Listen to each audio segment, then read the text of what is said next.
நான் உங்க அடிக்க சொன்னேன். இப்போ என்னன்னு பார்த்தீங்கன்னா, நம்ம எல்லாரும் பயப்படுறது இன்கம் டேக்ஸ் கட்டணுமோ. எல்லாரும் கேட்பாங்க என்கிட்ட, இவ்வளோ வந்துருச்சு, ஒரு ஒரு இடம் விற்றுருக்காங்க, அந்த வித்ததில் ஒயிட் அமௌண்ட் வந்து டேக்ஸ் கட்டி தான் கொடுப்பாங்க. யாரும் வாங்குறவங்க, இடத்த வாங்குறவங்க அவங்க டேக்ஸ் வந்து ரெஜிஸ்ட்ரேஷன் சார்ஜஸ் டிடிஎஸ்ன்னு சொல்லி கட்டுவாங்க. இன்கமுக்கு இல்லை, டிடிஎஸ்ன்னு சொல்லி கட்டுவாங்க. அந்த டிடிஎஸ்ஸை நீங்கள் இன்கம் டேக்ஸில் காட்டலாம். நிறைய பேர் கேட்பாங்க, சார் 20 லட்சம் அக்கௌண்ட்டில் கொடுத்துட்டாங்க, நான் டிடிஎஸ் கட்டிட்டாங்க, இன்கம் டேக்ஸில் காமிக்கிறேன். அப்போ 20 லட்சத்துக்கு மேலே வாங்கினா நான் கேட்பாங்க அக்கௌண்ட்டில் வாங்கட்டுமான்னு. அப்போ 20 லட்சத்துக்கு மேலே இன்கம் டேக்ஸ் கட்டணுமா அப்படின்னு சொல்லி பயப்படுறதே வந்து இந்த இன்கம் டேக்ஸாக பயப்படாதீங்க, கவர்மெண்ட் கட்டுங்க. அதனால ஃபஸ்ட்டெல்லாம் வந்து எல்லாரும் வீட்டில் வச்சு நிறைய பேர் கொள்ளடிச்சு போனாங்க, சரிங்களா, இன்கம் டேக்ஸ் பயந்து. அதனால எக்காரத்தை கொண்டு பயப்படாதீங்க, கட்டுங்க. கட்டினா நாளைக்கு உங்களுக்கு பெனிஃபிட் எக்கச்சக்கம். பொய்யா கட்டாதீங்க, இருக்கிற இன்கம் டேக்ஸை காமிங்க, கட்டுங்க, நாளைக்கு உங்களுக்கு பெனிஃபிட் ஜாஸ்தி. இப்போ இந்தியாவில் இன்கம் டேக்ஸே இல்லாத இடம் எங்கன்னு பார்த்தீங்கன்னா சொல்லுவாங்க, இன்கம் டேக்ஸ் எந்த ஊரில் இருக்கா இல்லை அப்படின்னு பார்த்தீங்கன்னா பாருங்க, நம்ம இந்தியாவில் சிக்கிம்னு சொல்லிட்டு ஒரு ஸ்டேட் இருக்கு. அந்த ஸ்டேட்ல ஒரே ஒரு ஆல் ஓவர் இந்தியாவில் ஒரே ஒரு ஸ்டேட் சிக்கிம். இந்த ஸ்டேட்ல மட்டும்தான் இன்கம் டேக்ஸ் இல்லை. யாருன்னா, where people don't have to pay income tax no matter how much money இது டேக். எவ்வளோ காசு வந்தாலும் இன்கம் டேக்ஸ் கட்ட தேவையில்லை. எந்த ஊர்ல அப்படின்னு கேட்டீங்கன்னா, யாராச்சும் கேள்வி சொல்லுவாங்க, எந்த ஊர்லடா டேக்ஸ் இல்லை அப்படின்னு சொன்னீங்கன்னா, இன்னும் சொல்லுங்க, இந்தியாவில் சிக்கிம்னு ஸ்டேட்ல என்ன காசு எந்த முழு மாசம் படிச்சாலும் எவ்வளோ வந்தாலும் இன்கம் டேக்ஸ் கட்ட தேவையில்ல. பாருங்க எப்படி பாக்குறீங்க பாருங்க. ஏன் அப்படின்னு பார்த்தீங்கன்னா, அந்த ஊர்ல வருமானத்துக்கு கொஞ்சம் தான் மேல அதிகமா இருக்காங்க, கோடீஸ்வரனோ லட்சாதிபதி இல்லை.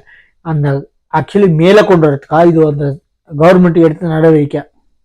எப்படி வந்தாலும் எப்படி சம்பாதிச்சாலும் எந்த துறையாக இருக்கட்டும், ஃபோனாக இருக்கட்டும், இல்லை எந்த துறை எலக்ட்ரானிக்ஸாக இருக்கட்டும், இல்லை காய்கறி இருக்கட்டும், இல்லை ட்ரெஸ்ஸாக இருக்கட்டும், எந்த துறையாக இருக்கட்டும், ஜிஎஸ்டி வேறு, சரிங்களா. இன்கம் டேக்ஸ் வந்து வருமானம், உங்கள் வருமானத்துக்கு டேக்ஸ் கட்டி தேவையில்ல. அதாவது ஜிஎஸ்டி வந்து ஒவ்வொரு பொருளுக்கு போடுவாங்க, அது வந்து ஆல் ஓவர் இந்தியா இருக்குங்க. இன்கம் டேக்ஸ் கட்ட தேவைன்னா ஜிஎஸ்டிக்கும் டேக்ஸுக்கும் பொருளோட டேக்ஸுக்கும் இன்கம் டேக்ஸுக்கும் டிஃப்ரெண்ட் இருக்கு. உடனே சொல்லாதீங்க, அப்போ அதே பொருள் தான் நாங்கள் போகுதுன்னா பொருளோட GST good sales tax different, income tax different. Goods sales tax இருக்கு ஜிஎஸ்டி, சரிங்களா, அதனால அது இருக்குது. ஆனால் இன்கம் டேக்ஸ் இதனால வர்ற வருமானத்துக்கு டேக்ஸ் கட்ட தேவையில்லை, எவ்வளோ வந்தாலும் கட்ட தேவையில்லைன்னு சொல்லி ஆல் ஓவர் இந்தியாவில் ஒரே ஒரு ஸ்டேட்டு சிக்கிம்.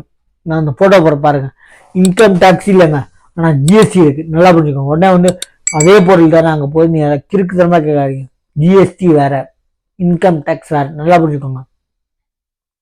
தெரியாம நீ பேசுவ, நீ வக்கீல்னா என்னையே ஒரு வக்கீல் ஏமாத்தினதுனால தான் நான் வக்கீலுக்கு படிச்சு வக்கீலாயிருக்கேன், நல்லா புரிஞ்சுக்கோங்க. நான் வந்து எடுத்த உடனே எனக்கு அவ்வளோ அறிவாளி இல்லை.